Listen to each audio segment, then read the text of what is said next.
Hello friends.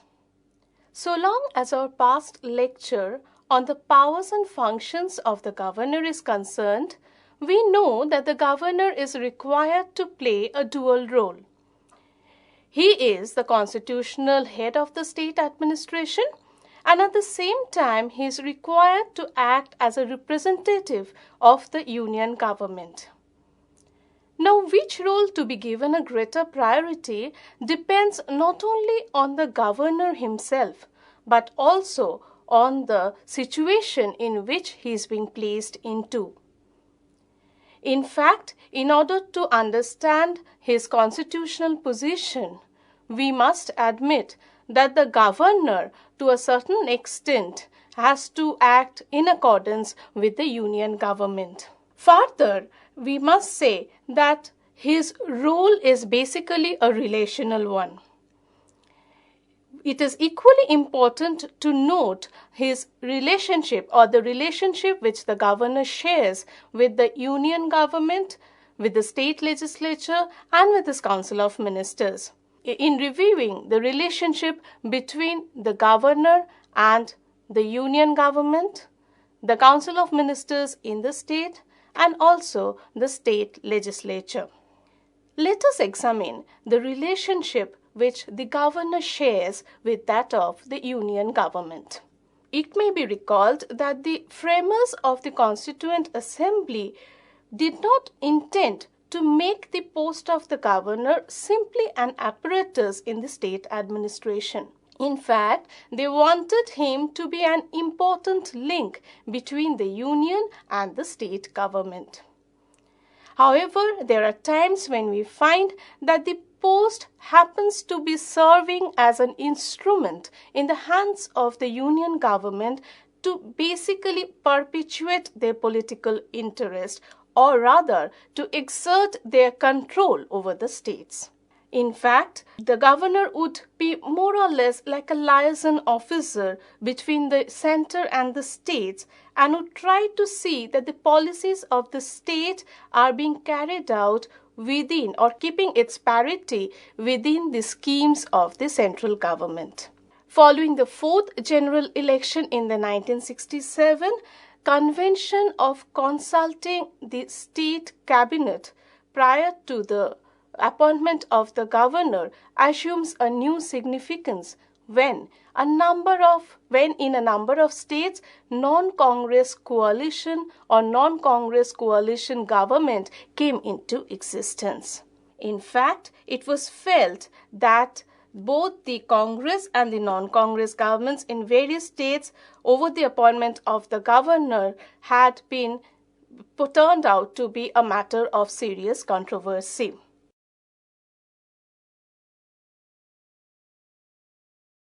In fact, all the states where a controversy developed with regard to the appointment of the governor, we find that the problem seems to be more political than a constitutional one. If we see the instances deeply, then we might see that the party in power at the center and the party in power at the states, if both these two parties or these two governments have different ideological perception or their political orientation is different, then in that case perhaps the confrontation seems to be more acute. There have been similar allegations that the removal of the governor has been politically motivated as well. On October 26, 1980, Prabhudas Patwari, the governor of Tamil Nadu, was removed before the expiration of his normal term of 5 years. Mr. Patwari was a governor appointed during the Janata regime. He was an ex-member of the Janata Party before his appointment as a governor of Tamil Nadu, and he was a close associate of Mr. Morarji Desai, the then Prime Minister of India. But in the year 1980, when Mrs. Indira Gandhi came back to power and took over as the Prime Minister of the country, tremendous amount of pressures were given to those governors who were appointed during the Janata regime to resign. Even Mr. Patwari was asked to give his resignation thrice, which he refused to do so.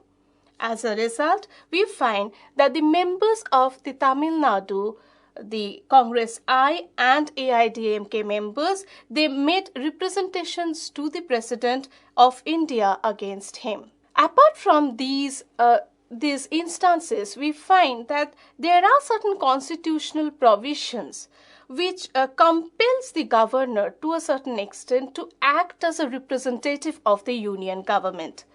These constitutional provisions include Article 200, Article 356, Article 239, Section 2 of the Constitution, and also Article 371 of the Constitution. Now, what does Article 200 actually denotes?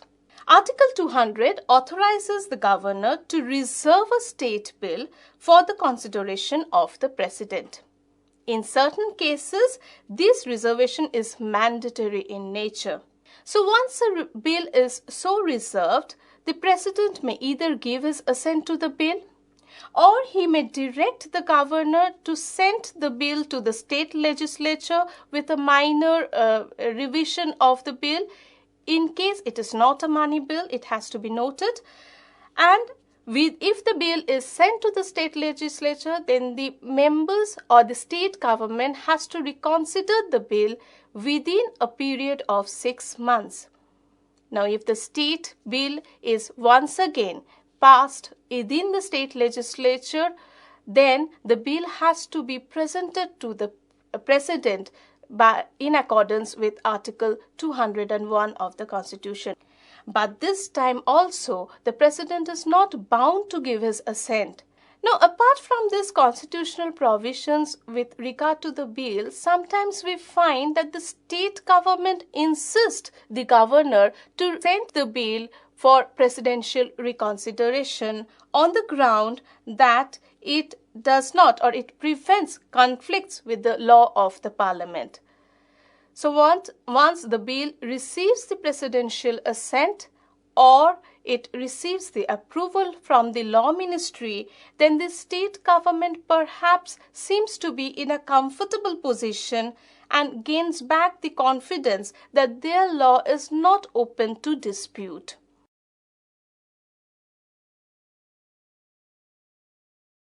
Again, an agency role of the governor can be traced, more particularly when Article 356 seems to be invoked in the state. Article 356 of the Constitution authorizes the President to take over the administration of the state if he is satisfied on the basis of a report prepared by the governor of the state that the situation has arisen in which the administration of the state cannot be taken in accordance with the Constitution of India. In such a case, although constitutionally the governor's report need not be obligatory for the promulgation of president's rule in the state, but convention perhaps had made it so. On one occasion, we find that the governor's recommendation was partially accepted by the President of India. So we find that there are cases when the governor's recommendation again doesn't seem to be mandatory to be imposed or to be followed by the union government there and then. In certain other cases, we find that the governor also acts as a representative of the union government, particularly in the case of Article 239, Section 2 of the Constitution. According to this article, we find that the President may appoint the governor of a state as the administrator of the adjoining union territory. And where a governor is so appointed, he may carry out the administration of the state without the aid and advice of his Council of Ministers. In other words, he can act independently of the advice that is being provided to him by his Council of Ministers in the state headed by the Chief Minister. Again, Article 371A suggests that the governor of Nagaland shall have special responsibility with respect to law and order in the state of Nagaland for so long as his position, or as in his opinion, internal disturbances occurring in the Naga Hills area continue therein.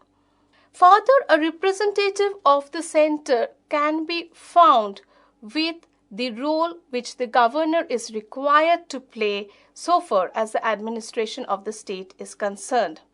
It includes that the governor is needed to send a report to the union government with regard to the administration of the state, and this report happens to be a fortnightly one.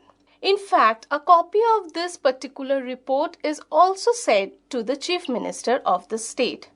Naturally, it is expected that if the governor has to intimate something to the union government, and if he does not want it to be intimated to the Chief Minister, then he would not include such a case in the fortnightly report. So, fortnightly report seems to be more or less a routine affair. There exists a problem so far as the preparation of the fortnightly report is concerned.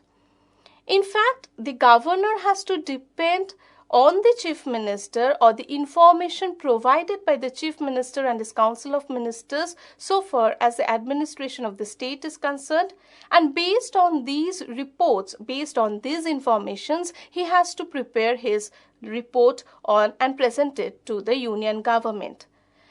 But obviously, if the government in the state and the government in the center are forming the government from two different political organizations where their ideological differences and perception seems to be largely varied in nature, in that case we find that the information provided by the Chief Minister might not seem to be adequate in nature. Now, what does the governor do in that situation? We find that the governor receives a large number of letters and representation from ordinary citizens, interest groups, trade union, the members of the opposition bench, and so on.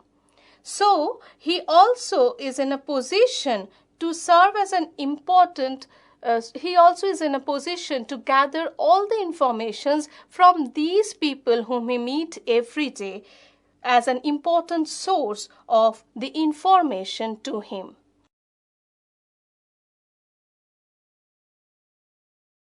Now let us examine the relationship which the governor shares with his Council of Ministers in the state. In general, the relation between the governor and his Council of Ministers is almost similar with that of the President and the Cabinet headed by the Prime Minister.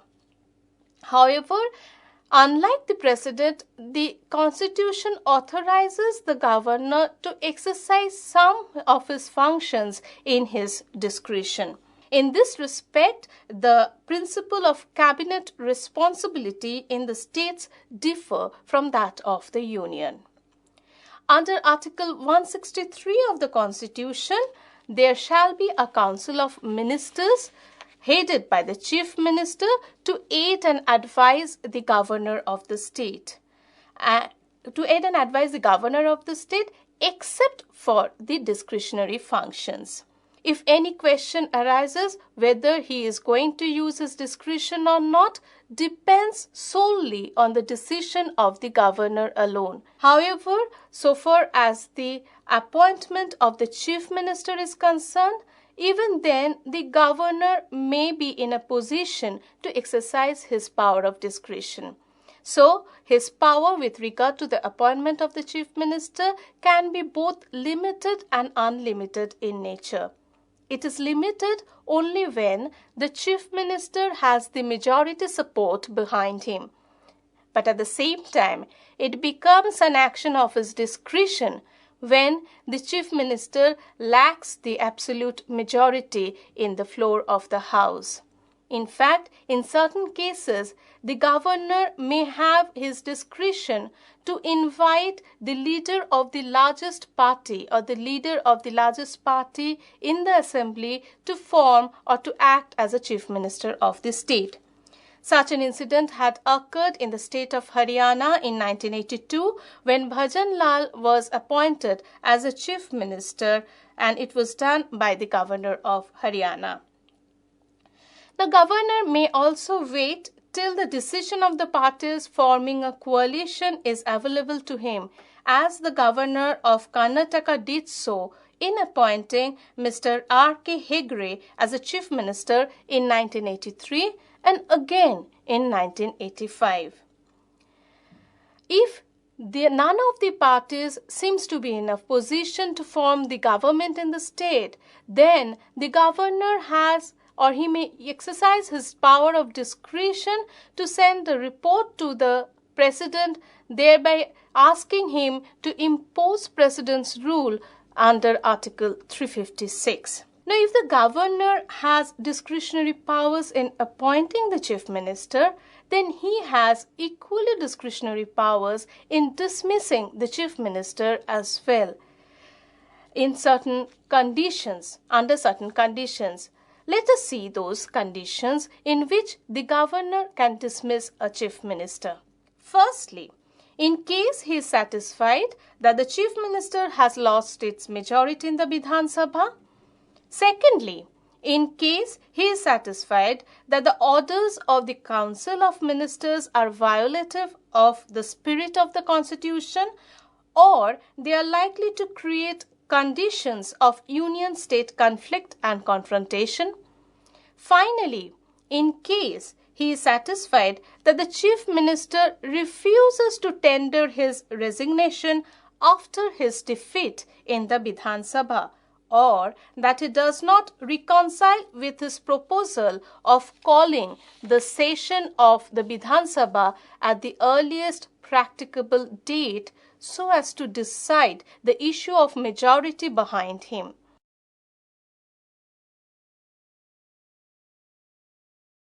Now let us examine the relationship which the governor shares with that of the state legislature. The governor is an integral part of the state legislature, though he is not a member of either house of the state legislature. In fact, Article 168, Section 1 of the Constitution lay down that there shall be a legislature which shall consist of a governor and of 2 houses in certain states and of 1 house in others. In this respect, the Constitution of India differs from that of the Constitution of United States of America, where we find that the President is being separated from that of the Congress. In fact, the Constitution of India seems to have followed the British model English Constitution, where the monarch is a constituent part of the British Parliament. Now, normally, the governor convene a session of the state legislature on the advice of the chief minister. But there may be occasions when the governor may exercise his discretion to convene the session of the Vidhan Sabha. In fact, we find that a similar incident had occurred in the state of Uttar Pradesh when the governor of Uttar Pradesh, Mr. B. Gopala Reddy, incurred the wrath of his critics by dismissing the ministry of Charan Singh in September 1970, in spite of the fact that the chief minister had shown his full readiness for summoning the session of the Vidhan Sabha at an earliest possible date. Allied with the summoning of the session of the Vidhan Sabha is also the question of the proroguing the session of the Vidhan Sabha, and here too we find that the governor may exercise his power of discretion in certain circumstances. In fact, a deep study of the political behavior shown by the governors indicate that some sort of effective guidelines should be laid down so that some amount of uniformity on their actions all over the states could be retained. In fact, there are problem so far as the role of the governor is concerned. The governors of India are basically confronted with the serious problem of role identification and role differentiation.